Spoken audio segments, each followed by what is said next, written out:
بأس عليك. No problem. طيب.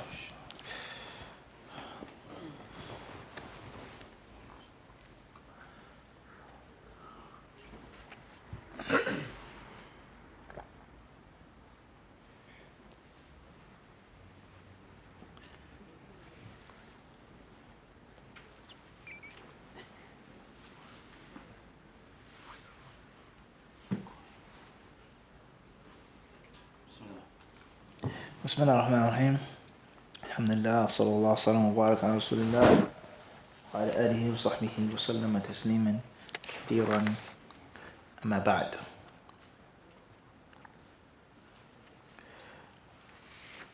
We will take some fawaid with regards to what we read last night regarding covering your awrah when a person is washing, even when a person is by himself. Naam. The Prophet ﷺ was making the ghusl, and Fatima was screening him. Hani came and spoke with him. Also, the hadith of Abi Hurairah radiallahu anhu, with regards to how Bani Israel used to wash, and Musa alayhi salam used to wash by himself. I know he says in Al-Minhaj, وقد قدمنا في الباب السابق أنه يجوز كشف العورة في موضع الحاجة في الخلوة، وذلك كحالة الاغتسال وحال البول ومعاشرة الزوجة ونحو ذلك، فهذا كله جائز فيه التكشف في الخلوة. He says we previously explained the previous chapter that it is permissible for a person to expose his or her awrah when they are alone, such as relieving yourself,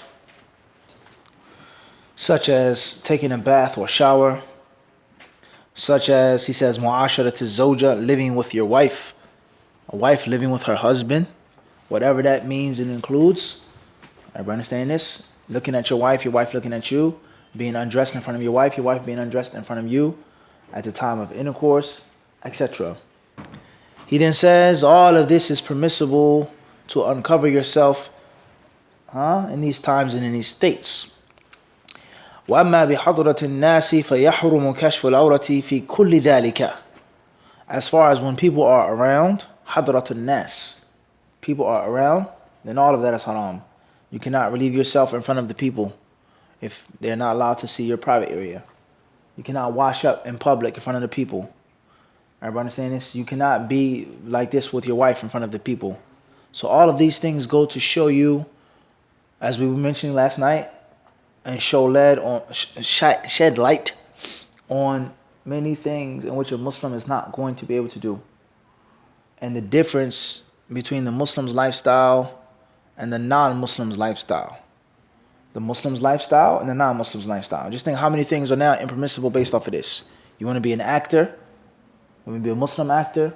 Okay, we have a perfect part for you. This part is perfect for you, Sharif. Perfect. But you have to simulate intercourse with a woman in a movie. You don't have to do it.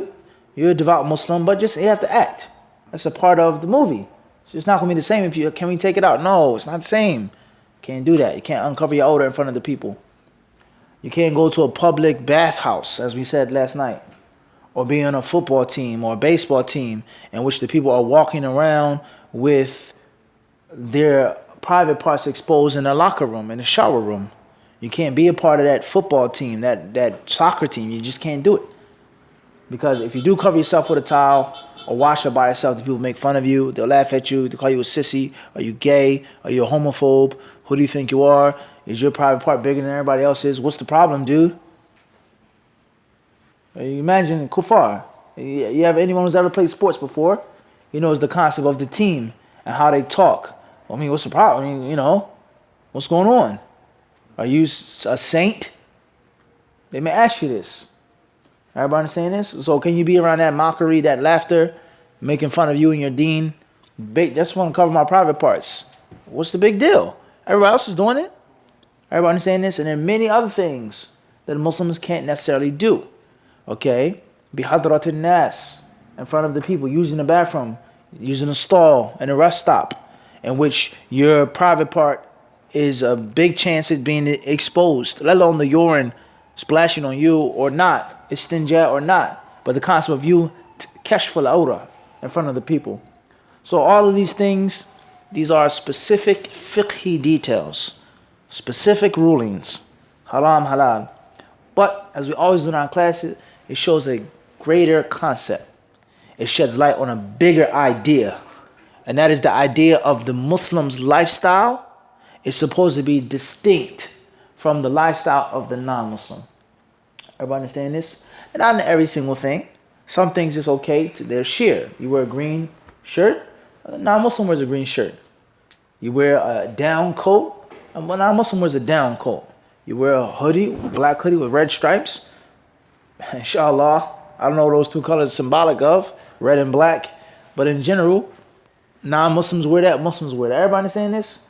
But there's certain practices, certain customs, certain holidays, certain things which the Muslim is to be distinct from the non-Muslim. And you're not supposed to be like them. Everybody understand this? So that's the bigger what? It's even bigger picture than the fiqhi rulings, okay, which are important as well. An-Nawawi rahimahullah ta'ala then says, قال العلماء والتستر بمئزر ونحوه في حال الاغتسال في الخلوة أفضل من التكشف والتكشف جائزة مدة الحاجة في الغسل ونحوه والزيادة على قدر الحاجة حرام على الأصح كما قدمنا في الباب السابق أن ستر العورة في الخلوة واجب على الأصح إلا في قدر الحاجة والله أعلم. He says, the ulama say, Nawawi is quoting from the scholars who came before him. Who does he mean by the ulama? All of the ulama? Just Shafi'i ulama? Al-Muhim, he says the ulama, they say that when a person is washing up, it's even best to wear an izar, to cover yourself, and not just to be butterball naked, as they say. He says that's best. He says here, even though it's permissible based off of the need. Haja, a need. It's not haram if you have a what? A need to be naked. He says, these ulama, they say. As far as that which is most preferable, he says, even when you're washing up, is to be shy. Screen yourself. He then says, rahimahullah ta'ala, listen very carefully. He says, in anything that goes beyond the need and the necessity of occurring your awrah becoming naked, he says it's haram. Alal asah. He says the strongest view. The view that Nawawi holds to be the most strong, obviously proving that there's what now? Ikhtilaf. The view that he feels is the strongest is that a person is not allowed to just be absolutely naked without a need. Without a what? A need. Everybody understand this? Without a what? A need. From the things which are needs, haja, what we mention is what? Relieving yourself. Making ghusl permissible. He said that these ulama say that is best. Everybody understand this? And also the third thing we mentioned, he says mu'asharat az-zawja. He says dealing with one what? One spouse. Everybody understand this? So now what does that mean if he's haja? One may say me being with my wife in the bedroom under the covers. Or does it mean my wife wishes to look at my body with the lights on in the house? Everybody understand this? He said, ma'asharat az-zawja, living with one's wife. And haja, obviously, is not something that's going to be agreed upon by everybody. Somebody may say, you don't even have to get naked when you take a shower. And somebody may say, I have to take off all my clothes to get thoroughly clean and not to make a mess. Somebody may say, your wife doesn't ever have to look at your body naked. Period. No, the lights, covers, that's it. Feel, touch, rub, that's fine. But your wife doesn't have to look at you naked. There's no haja. And another person may say, for me to be attracted to my wife, my wife being attracted to me, intercourse, foreplay, everybody understand? So these things are going to be what? Sharif? Subjective. They're going to be what? Subjective. Your need may not be Yusuf's need. Yusuf may say, la yajuz. There's no need for you to uncover yourself like that. And another person may say, everybody understand this or not? You got it or not? We clear on this? So he says that which is most strong, al-asah.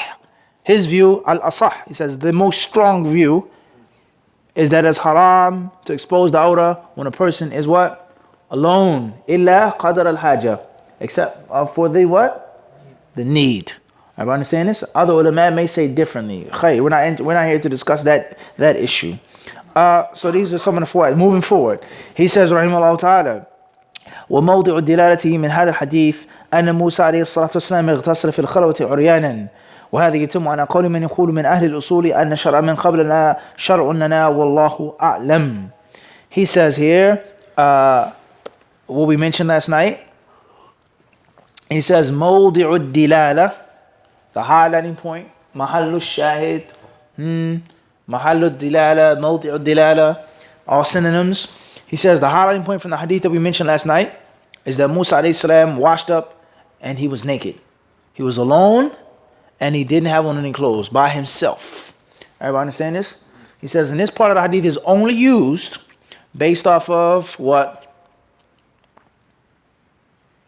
Based off of what? We explained this last night. Based off of what? Based off of what, Khalid? We explained this last night. We explained this last night. We gave a sheikh a whole talk on this last night. We explained this last night. We didn't make a review. Ask anybody online if they know the answer quickly. We're not making review. We're not appreciating the classes and the sciences that are being delivered for free. Fadl Sheikh. Before, Sheikh, if you say something in this room, Sheikh, mashallah, you have the whitest beard. Even from Sheikh. His is whiter. If you outdo these guys, 20, 23, 19, that's a shame. That's a shame, Sheikh. How many kids you have, Sheikh? 4. How many bills you have to pay? How many jobs? How much? 3 grandchildren. Huh? If you're not working outside, you're in the house, putting up an air conditioner in the kitchen. Yeah. The yard, with your baseball cap on in the shed. Right, Sheikh? Do I need to go further, Yusuf? Or is that enough? You sure? And he can remember it, and you guys can't. La ilaha illallah. What is it, Sheikh?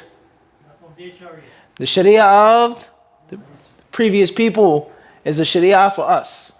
Based off of that view. Not all of the ulama hold that view. Some of the ulama, usul al-fiqh. We said what? Usul al-fiqh. The usul of fiqh. That's the issue of usul. Everyone saying this? From the sub-branches of the Islamic sciences, the Islamic fields of study, the disciplines. Ilm al-hadith, ilm al-fiqh, ilm usul al-fiqh, ilm al-tafsir. You want to specialize in lugha al-arabiya. You want to specialize in the qira'at. You want to specialize in the tafsir. And you want to specialize in the usul al-fiqh. Usul is the theory of law, the legal theory. This makes this makes that. Not the specific rulings. Not the what? Not the specific rulings. Everybody understand this? So when you study usul al-fiqh, one of the things you study is babul dalil or babul adilla, the chapter of proofs and evidences. In other words, what is a proof and what is evidence in Islam? What makes something halal or makes something haram? What's the dalil? Is the Quran a dalil? Is the hadith a dalil? Is consensus, ijma', is that a dalil? Is what the people of Medina did and understood, is that a dalil? And from those proofs and evidences is shar'u man qablana, the sharia of previous nations. It was permissible for these people to do this. We read it in a hadith. The Prophet said the people who came before you did this and they did that, so on and so forth. So is it now a sharia? Not permissible. A sharia. Is it a rule for us? Can we use that? Or is that specific what? To them, their time. Musa alayhi salam washed up naked. Not Muhammad sallallahu alayhi wasallam. Musa had his own book. He had his own people, his own followers, his own sharia. Is what Musa did a proof for us or not? Those ulama who hold the legal, the theory, the usul, if they say yes, then they would take this as a proof. And those who say no, the sharia of Muhammad specifically, exclusively is our proofs and evidences, they would say what? Alayhi salam. That's what Musa did, permissible in his time. Everybody saying this? How does Sheikh remember that? You guys can't. You don't, mashallah, tabarakallah, you don't have a white hair in your beard. His whole beard is white, like snow, like an owl, a snow owl. You ever seen a snow owl before? No. You sure? Oh, Harry Potter, huh? Huh? You ever seen a bald eagle in real life? Not in the zoo, not in cage. Nafis, the Canadian trip, remember? You didn't see it, did you? Me and Ramla saw it. It saw a bald eagle on the side of the road. Wallah al-azim. You know why they call it a bald eagle? Because his whole head is white, as if it's bald compared to the rest of his body. It's the Sheikh's beard. And he remembered it, and you guys can't. Shame on you, Lutfi. Shame on you. But moving forward, that's enough of that. He then says, قوله صلى الله عليه وسلم وكانت بنو إسرائيل يغتسلون عراة ينظر بعضهم إلى سوءة بعض يحتمل أن هذا كان جائزا في شرعهم وكان موسى عليه السلام يتركه تنزها واستحبابا وحياء ومروءة ويحمل كذا ليس يحتمل أو يحتمل ويحمل أنه كان حراما في شرعهم كما هو حرام في شرعنا وكانوا يتساهلون فيه كما يتساهل فيه كثيرون من أهل شرعنا والسوءة هي العورة سميت بذلك لأنه يسوء صاحبها كشفها والله أعلم. Once again, what we mentioned last night and reinforcing it, fortifying it, it's not my kalam of the people of knowledge. He says that the hadith, the part of the hadith that says كانت بنو إسرائيل يغتسلون عراة, the Israelites used to wash up and they were naked. ينظر بعضهم إلى سوءة بعض, they would look at each other. It was normal for them to just wash up in front of everybody. He says it's one or two what? Possibilities. The first possibility is that this act was what? Permissible. It was permissible for them to do. That the Israelites were allowed, if that's even the proper translation or what an Israelite is, al-muhim, Banu Israel, they were allowed to wash up and see each other's awrah. It wasn't haram. But Musa alayhi salam removed himself from that act out of shyness, chivalry. He's a prophet, he's a Rasul. That's unbefitting for him, even though it was permissible. And that's a very important point based off of first interpretation, is that everything that's permissible doesn't mean that you as a student of knowledge or as a leader or as an imam, and I'm talking to myself first before anyone else, everything that's permissible or it's okay doesn't mean that you have to do it and that you should do it, or necessarily you have to do it in front of the people. Even though it's not what? Haram. But you as a leader, as a religious symbol, you should be a few notches above. You should be what? A few notches above. That doesn't mean that the haram, the halal is haram. No, we're not saying that. The halal is halal.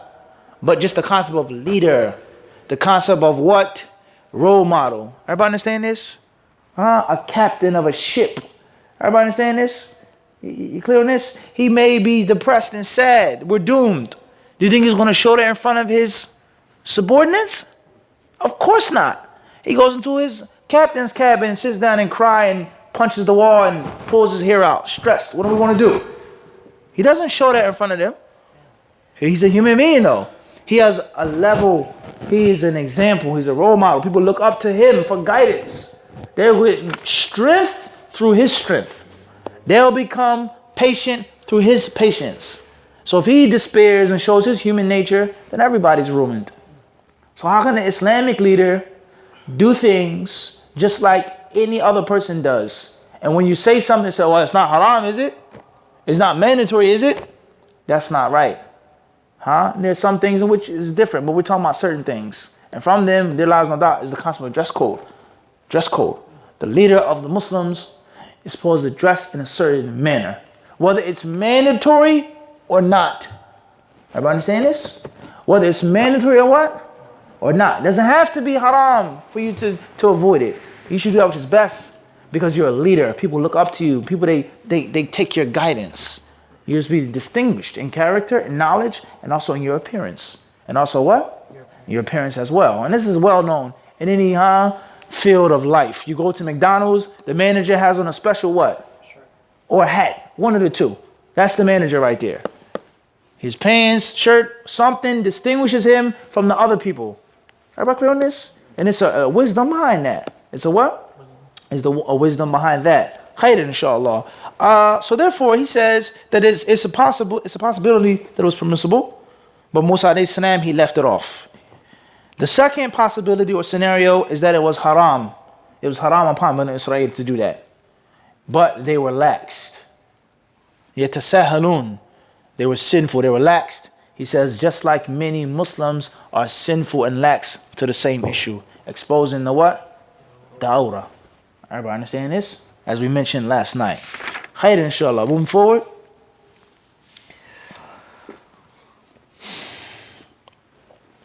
Hadith that we mentioned tonight is in chapter 19. And he also mentioned some more for white with regards to hitting the rock, which we'll skip for now. Chapter 19, the author says, Babul i'tina'i bihifdhi al-awrah. Taking care that one's private parts are well covered. Taking care that one's private parts are well covered.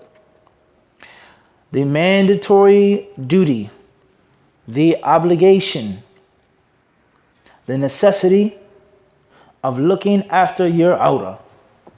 Alright, clear on this? That's what this chapter heading means. The necessity of guarding your awrah. And not just putting on clothes. He says, al-i'tina, taking care of it, making sure that the clothes cover yourself in front of the person that you're not allowed to expose your body parts and your private parts to. Everybody understand this? Just from the chapter heading, we exclude how many articles of dress and clothing for men and for women, Muslims. Muslim men, skinny jeans, tennis shorts. Everybody understand tennis shorts? You have basketball shorts, denim shorts, you have what? Tennis shorts. Borderline on the edge. Above the knee. The knee is not the other way, but just so small, so tight. Everybody understand this? Why they other billah? It's a reality. Unfortunately. Okay. Short kimars, open kimars, tunic tops, flip-flops, things like this that sisters wear, that if they're standing straight up, it's covered. They sit down, you see their feet. Everybody understand this? The wind blows, you see under their clothes. Waliyadu billah. Everybody understand this? For men and for what? For women. Everybody got this? For men and for women. Everybody understand this? The rain comes down, you get wet, your clothes are see-through. Everybody's looking at your chest, your hairy chest and your nipples. This is a reality. If you're wearing that type of thin shirt in public, you haven't what? Taken care of what you're supposed to take care of. Even though your awrah, not saying that the chest is awrah, which that's just an example. That's just what? An example. Even though your chest was covered, but you didn't do what? You didn't wear something that was thorough enough for that type of situation. Everybody understand this? So whether it's up top, bottom, whatever the case may be, whether it's the mandatory part of the awrah, the recommended covering of the body, al-muhim is to take care of how you are presented, how you look. And if you wear something that's flimsy and floppy, the wind, the rain, slipping, sitting down, getting up, running, and then next thing you know, you're what? Your body's exposed. Everybody understand this? It's unfortunate. There are some sisters, they'll wear tight pants, not an overgarment, and they'll have on a shirt similar to this. And you find them every 5 seconds pulling their shirt down. They get up, they have to pull their shirt down. They walk, they have to pull their shirt. Something's obviously what? Wrong. If you have to keep doing that to your shirt. Your shirt is too small, your pants are too tight. Just make it easy and simple and wear a hijab, wear an overgarment. That way you won't have to worry about it. Everybody understand this? Just make it easy on yourself. Don't wear tennis shorts, yaqi. Just make it easy. Everybody understand this? This is iman. The believer is supposed to look after these types of what? These types of things. Everybody got this?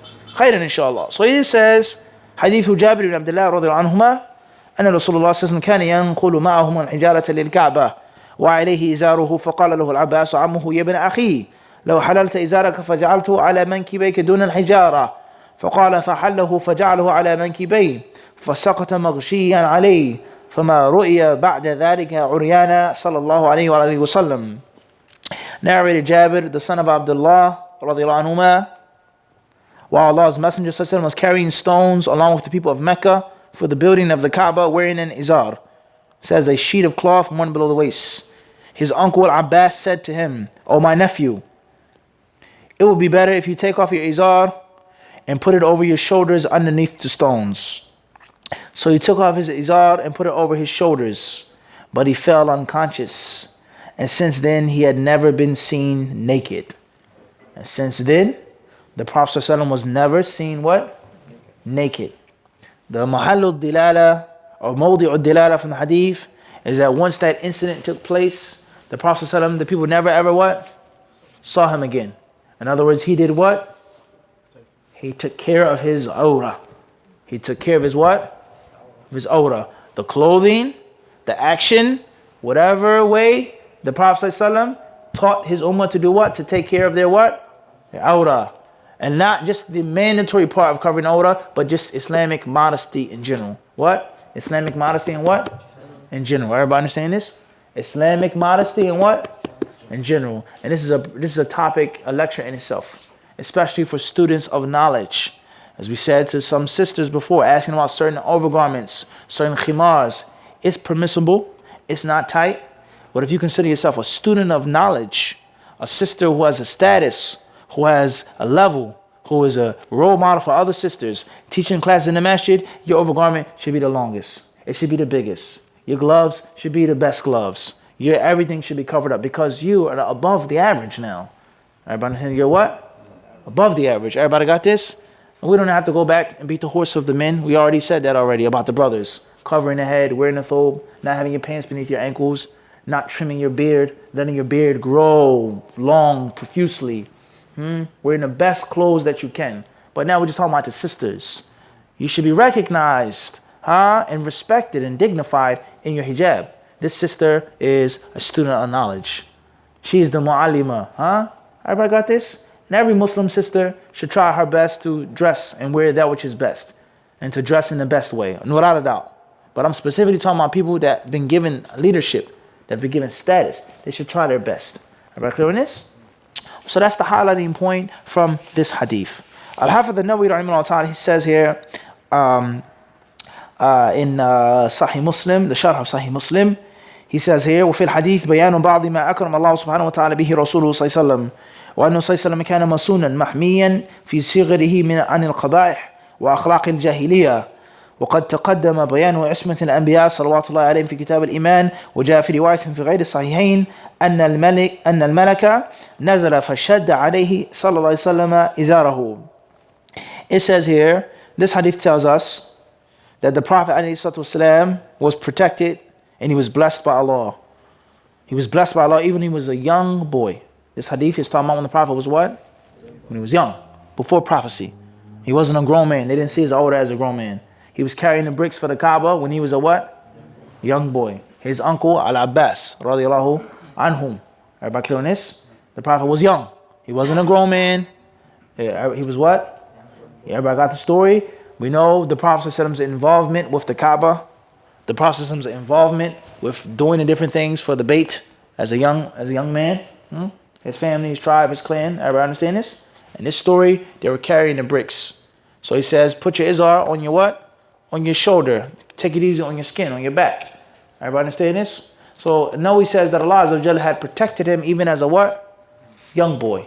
And he had honored him. And he had these type of akhlaq, shyness, bashfulness. Everybody understand this? Khairan inshallah tayyib.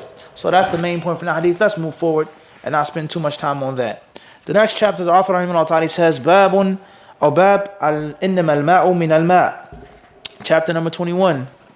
Hadith number 196. It says here in the translation, only sexual discharge makes bath obligatory. It says here between two brackets, this order is cancelled by the next chapter, number 22, and hadith number 199. What does this mean? It says, Bab al-Innama al-Ma'u min al-Ma'. The chapter, literal translation, Innama, only, al-Ma'u, water, min al-Ma'i, from water. In other words, what it has, or what it says right here, what's in front of us now, is that there was a time in Islam in which if a man had sexual intercourse with a woman, he did not have to make a ghusl until he reached climax. He did not have to make ghusl.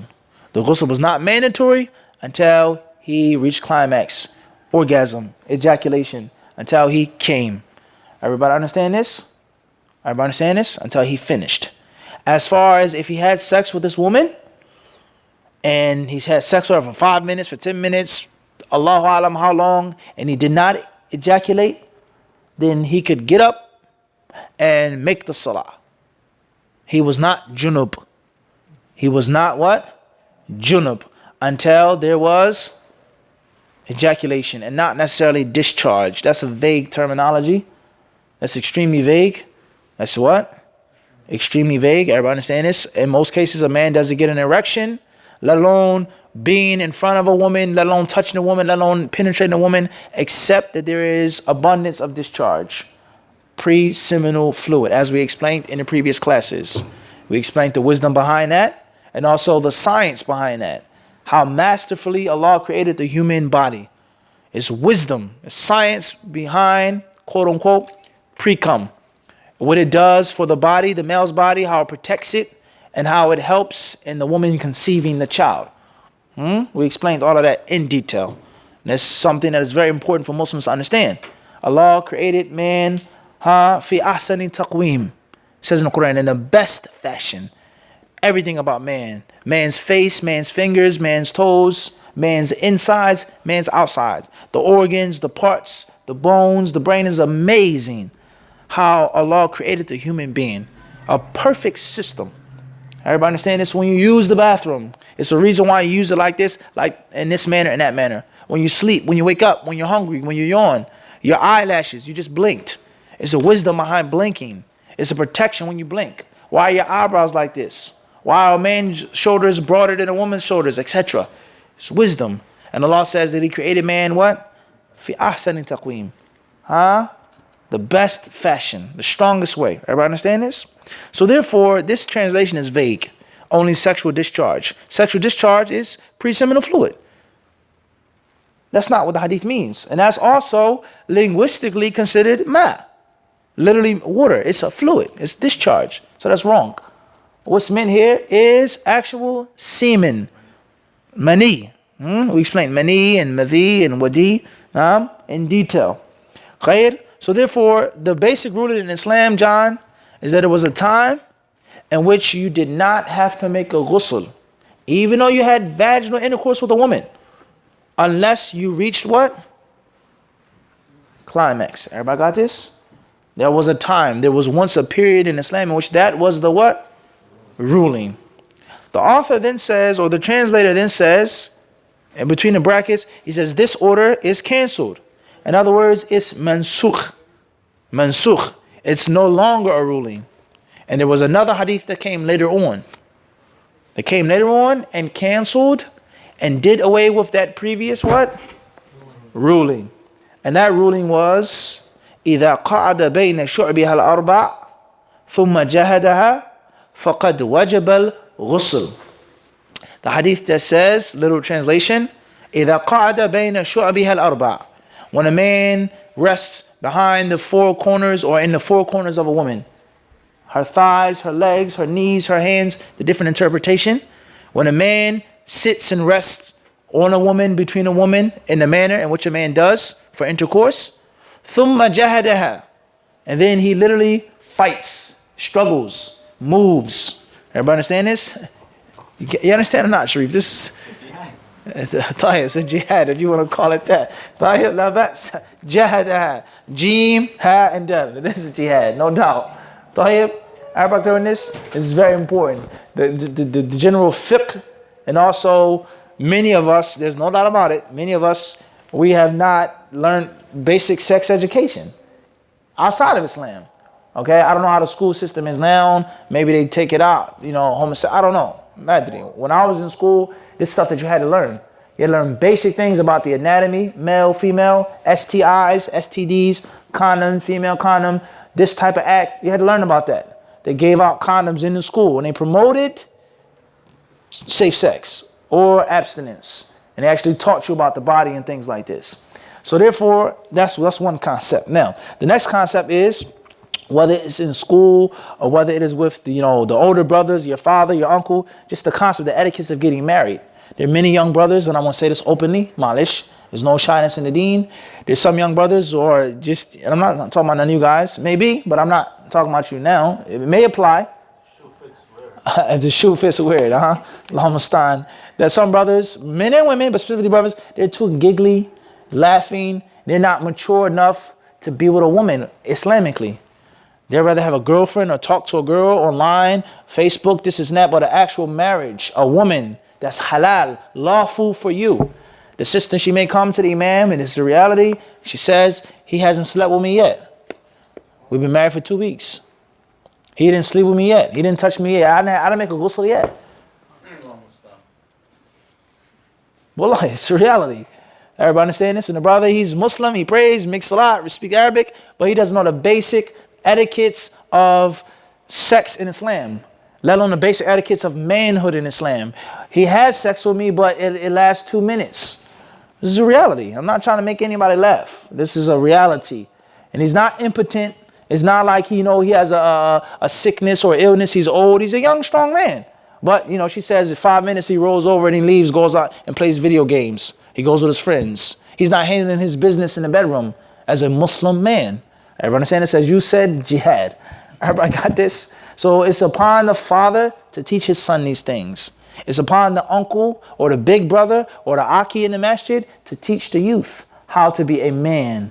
You have a car, you have your own place, you work, you save money, and there's an etiquette with your wife. You don't curse at your wife, you don't hit her, you take care of your feeder, and it's also from the sunnah for you to take care of your business and what?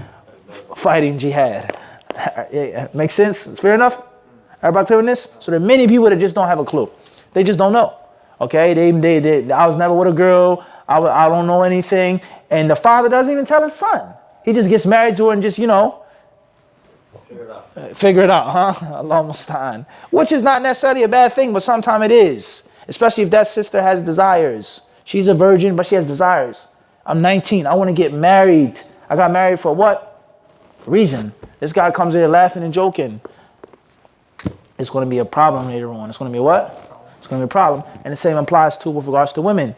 Some women are too giggly, too immature, too silly. Not being shy, a young virgin girl, but just immature and silly. She's 20 years old, 19 years old, and she's silly and she's immature. She's not ready for marriage. Her mother never talked to her, her father never talked. No one ever gave her the Islamic birds and bees. And she gets married, she has a husband, and she thinks it's a joke. She thinks it's a game. Her husband wants to be intimate with her, she laughs. She thinks it's time to play around. Oh, we just did it. You have to be educated. You have to be what? Have to be educated. Everybody understand this? So therefore, this was the ruling. So the hadith says, ثُمَّ جَهَدَهَا, then he moves about. He begins to move, having intercourse with her. The hadith says, فَقَدْ وَجَبَ الْغُسْلِ. The ghusl is now what? Mandatory. One version in Sahih Muslim says, وَإِلَّمْ يُنزِلْ, even if he doesn't reach the finish line. Everybody understand this? Even if he doesn't reach climax, even if he doesn't ejaculate, even if he doesn't come, quote unquote. It says, فَقَدْ وَجَبَ الْغُسْلِ. The hadith says what? The ghusl is what? Mandatory. That hadith, according to those scholars, they say is nasikh. It canceled the hadith that we're going to read now. إِنَّمَا الْمَاءُ مِنَ الْمَاءِ. Water is only because of water. What does that hadith mean, Yusuf? The water of ghusl only comes because of the water of? Everybody understand this? That's what's meant. إِنَّمَا الْمَاءِ. Water, the first water is what type of water? Actual water. Shower water, bath water. Tayyib. And the second ma is what? Physical water. Human water. Everybody got this? Everybody understand this or not? Everybody understand this or not? Tayyib. Khair inshallah. So he says here, حديث أبي سعيد الخدري رضي الله عنه أن رسول الله صلى الله عليه وسلم أرسل إلى رجل من الأنصار فجاء ورأسه يقطر فقال النبي صلى الله عليه وسلم لعلنا عجلناك فقال نعم فقال رسول الله صلى الله عليه وسلم إذا عجلت أو أقحقت أو قحقت هنا في هذه الرواية فعليك الوضوء. It says here hadith 196 narrated Abu Sa'id al-Khudri radiyallahu anhu. Allah's Messenger ﷺ sent for an Ansari man who came with water dripping from his head. The Prophet ﷺ said, perhaps we have forced you to hurry up, haven't we? The Ansari replied, yes. Allah's Messenger ﷺ further said, if you're forced to hurry up, between brackets, during intercourse, or you do not discharge, then you should perform ablution. It says in parentheses again, this order was cancelled later on, and taking a bath became obligatory. The hadith, it says, Abu Sa'id al-Khudri radhiyallahu anhu narrated, the Messenger of Allah ﷺ did what? He sent for what? from the Ansar. The man came hurriedly. His hair was dripping. One version says, Yajurru izarahu. He was dragging his izar. Oh, Messenger of Allah. Everybody, you understand? You get a phone call, you're in bed. You rush down the steps, you stick out in your pajamas. Everybody got it? Come down the steps. Khalid, it's an emergency. Mufti, I'm outside your house. You got it? Khalid, Mufti needs to see you. He doesn't have time to get dressed. When he comes down the steps, he has his pajamas, his monster slippers, the big toes, the furry feet, all right? Right? Okay, not right, right, Nafis? The big claws, the bear claws, the bear feet. Allah, what your pajamas look like? Mickey Mouse, Transformers, Ninja Turtles. Allah knows best. It's okay. Many grown men have different type of pajamas. Allahu Alam. He comes down the steps, buttoning up his pajamas. Nah, Mufti. I said, what? It wasn't that serious. You know, you could have. I thought you thought it was what? Thought it was serious. Everybody understand the hadith now? You got it? So this man, his head was what? He didn't even dry off his head. He made a ghusl and he rushed. And look at the respect he had for the Prophet ﷺ. He made a ghusl first. If it was an emergency, he could have just ran junub. But that's not what he did. Everybody understand this? So the man, he came to the Messenger of Allah ﷺ, and the Messenger of Allah, look at the wisdom of the Prophet. John, look how smooth the Prophet ﷺ was. How wise he was. And how he didn't talk about something that may have been embarrassing. Or may have been, inappropriate. لَعَلَّنَا أَعْجَلْنَاكَ. He says, we rushed you, And the man already, what?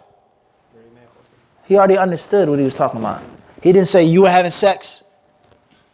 Everybody understand this? You were on top of your wife.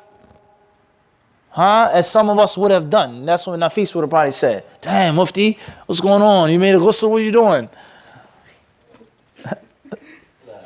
No doubt. La shak. Everybody understand this? What are you doing? Mufti, what's up? Oh, I'm sorry. Oh, subhanAllah. Some of us would say things like this or do things like this. Damn, you was almost done, wasn't you? And then laugh. No. The Prophet says, La'allana a'jalnaka. He says, we rushed you. In other words, he said it indirectly. And it was also like you're talking to a man. You see like Yusuf, you see what I'm saying to you?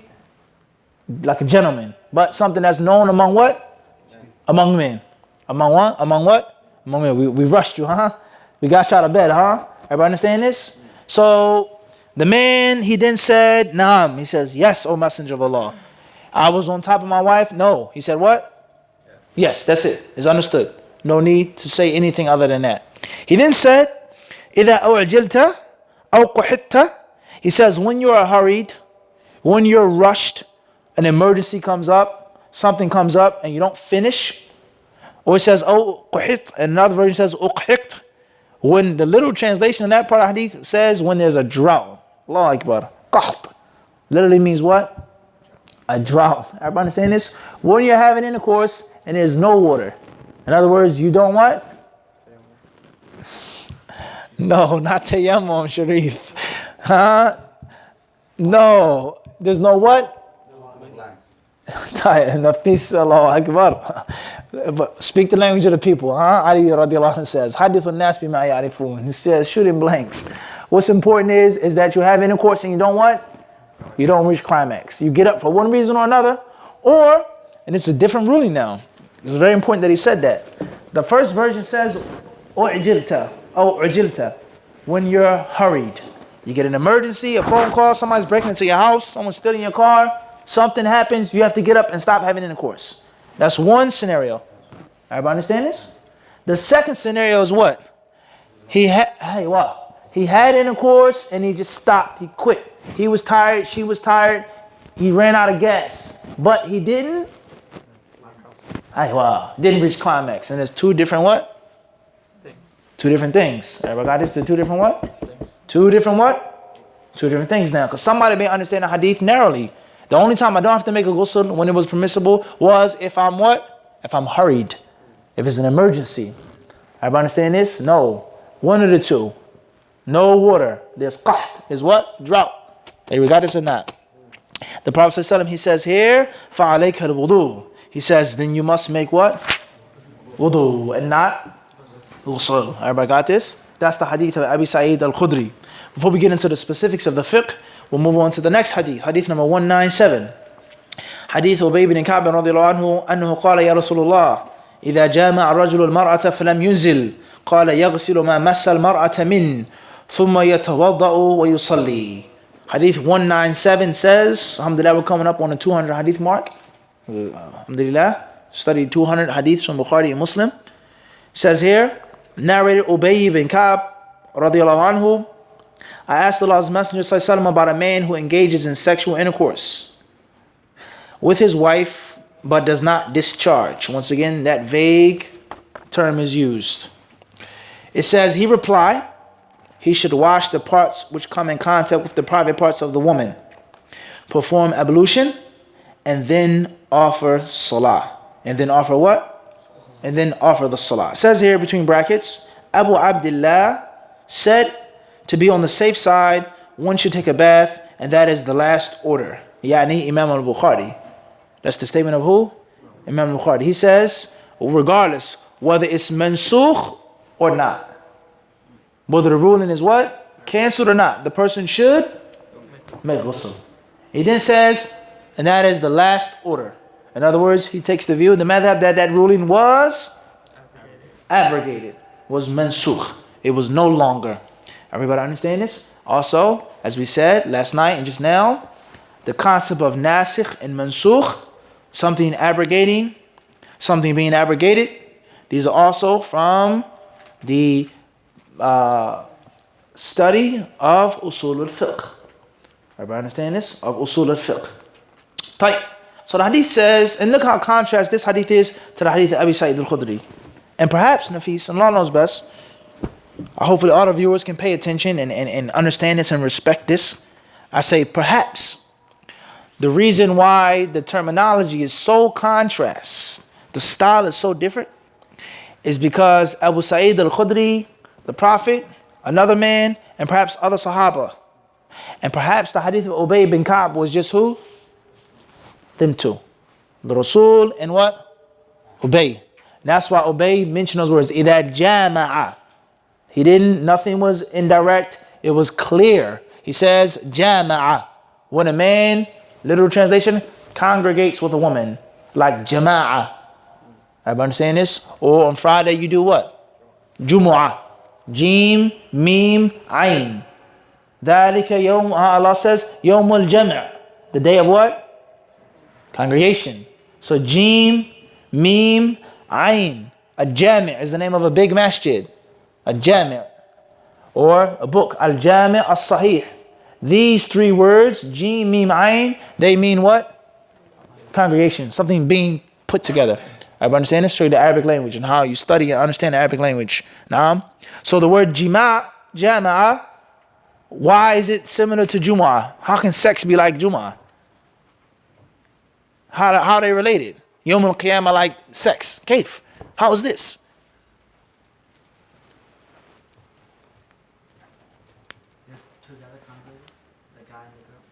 This all share one similar meaning. Congregation. Putting things together.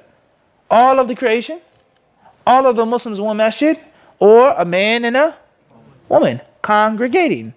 He is alone, she is alone, they now congregate with the most intimate level of congregation possible. Good job. It's just that simple. I don't know why everybody's scared. We're talking about the language. Talking about the what?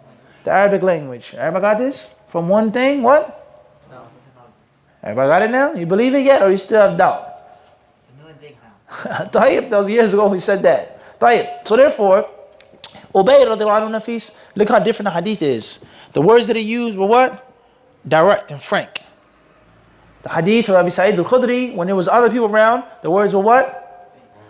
Everybody understand this? Perhaps that's a sir, a secret in that. And the concept of how you talk to someone in public and how you talk to someone what? In private. And that is tremendous wisdom of the Prophet sallallahu alaihi wasallam. Tremendous what? Wisdom. He said, let me talk to you for a second, please. Close the door. We have to sit down. We have to talk explicitly. No beating around the bush. Listen, I have a problem. Kada, kada, kada. It's not the same as me. Hey, yo, Yusuf, listen. Yusuf, I'm talking to you. Listen.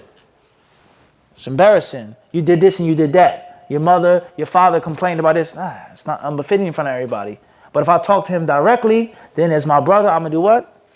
Yusuf, you listen to me out? Hit you in the chest. Pay attention. I'm being open. I'm being frank. And I'm avoiding anything that's vague.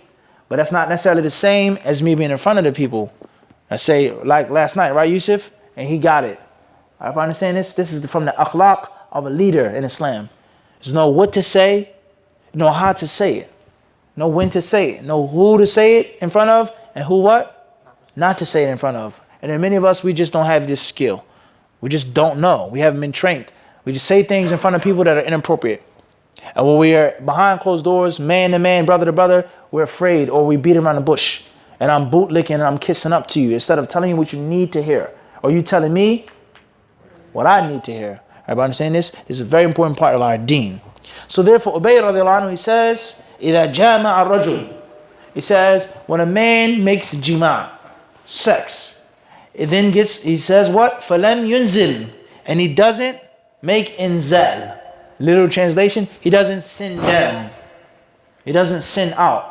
Nothing exits his body with regards to semen. He doesn't reach climax. Nothing about this hadith is what, Yusuf? Vague. So all what? Explicit, clear, right to the point. The Prophet ﷺ says, يَغْسِلُ مَا مَسَّ الْمَرْأَةَ مِنْهُ. Here it says here, listen carefully, it says, يَغْسِلُ مَا مَسَّ الْمَرْأَةَ مِنْهُ. He is to wash that which touched the woman from him. That from him or of him that touched the woman. Literal translation. It says in English, he should wash the parts which come in contact with the private parts of the woman. Everybody understand this? The Arabic says, Masal mar'ah, what touched the woman? Hands, feet, lips, tongue, face. It doesn't say. It says, what al mar'ah, the woman. And in English it says, private areas. One or two different interpretations. What's important is that the Prophet also spoke what? Directly, explicitly. Everyone understand this? Then what does she do? He says, يَتَوَضَّأ, make wudu, وَيُصَلِّي, and then make what? Prayer. So the hadith of Ubay ibn Ka'b gives us a bit more detail with regards to washing your private part that touched a woman in a specific way, or the other parts of the body in a sexual type of way, and make what? Wudu. And then make salah. So far, hadith of Abi Sa'id al-Khudri, Bukhari Muslim. Hadith Ubay ibn Ka'b, Bukhari Muslim. They both prove that what? The same thing. Is that it was not mandatory until there was what? Inzal. Until there was what? Inzal. Khair, inshallah. Moving forward, last hadith says here. No questions right now. Hadith of Uthman ibn Affan radiyallahu anhu qala.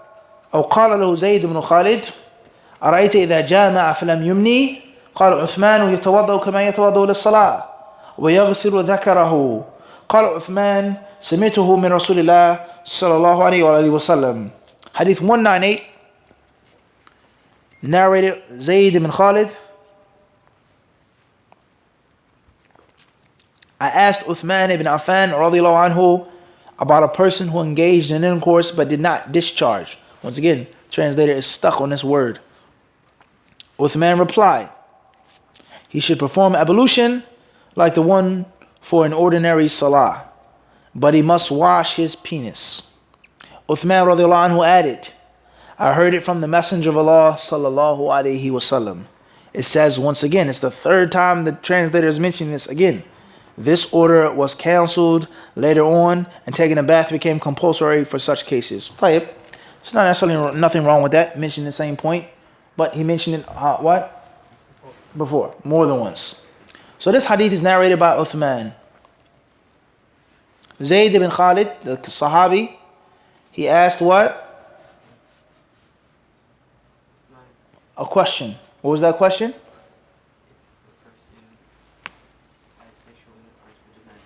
He doesn't have, no, not discharge.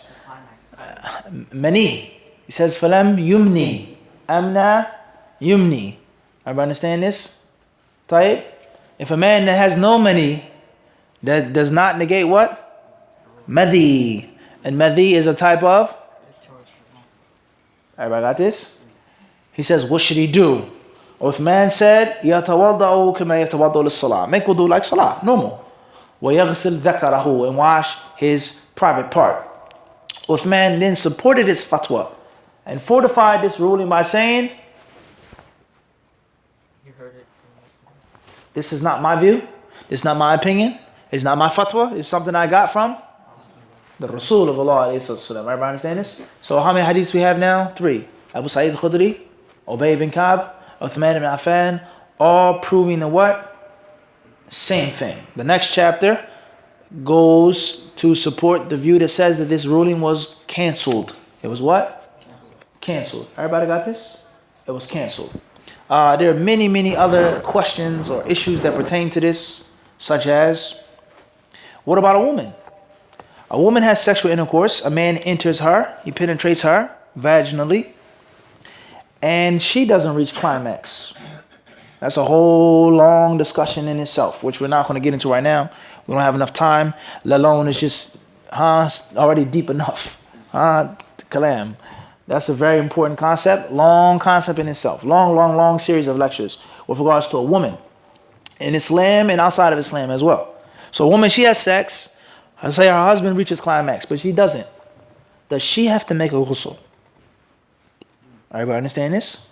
Or not? We'll mention these details in the next class when we deal with the hadith of the next chapter, hadith number 199. Everybody understand this? Allah subhanahu wa ta'ala surely knows best. Walhamdulillahi rabbil alameen.